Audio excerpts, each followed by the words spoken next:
বৰমত dumper আল্ট্ৰাবাছৰ সংঘৰ্ষক লৈ হাহাকাৰ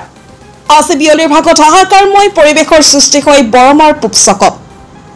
ধুবুৰীৰ পৰা গুৱাহাটী অভিমুখে আহি আছিল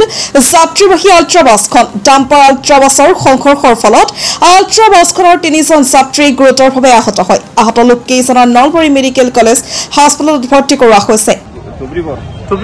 গুৱাহাটীলৈ যোৱা কেনেকে হল ঘটনাটো গাড়ীটো আহিছে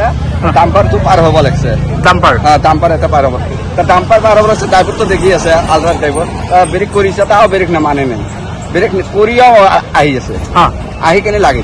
ভুল এতিয়া আল্ট্ৰাৰ ভুল 3টা মানে হস্পিটেল আছে তোমাৰ লগতে একো হোৱা নাই আমাৰ লগতে AS01MC8207 নম্বৰ আল্ট্ৰাবাছখনৰ সৈতে AS14C8830 নম্বৰৰ ডাম্পাৰৰ মাজত সংঘৰ্ষ লাগে ইতিমধ্যে ঘটনাস্থলীত বৰমা আৰক্ষীৰ লোক উপস্থিত হৈ পৰিস্থিতি নিয়ন্ত্ৰণ কৰিবলৈ সক্ষম হয় পাৰ হৈছে মোটামুটি তাৰপিছত বাছখনে আহি পেলাই ডাম্পাৰখনৰ পাছত মাৰি দিছে এক্সিডেণ্ট সেইখিনি বাকী আকৌ এই নহয় বাছখনৰ পৰা আহিছিল বাছখন আছিল আপোনাৰ বৰপেটা ৰোডৰ পৰা আহি আছে আৰু ডাম্পাৰখন আপোনাৰ কলেজ ৰোডৰ পৰা ইফালে হাইৱেত উঠিছে আহত বৰ্তমান মেডিকেলত 3টা নাই 3জন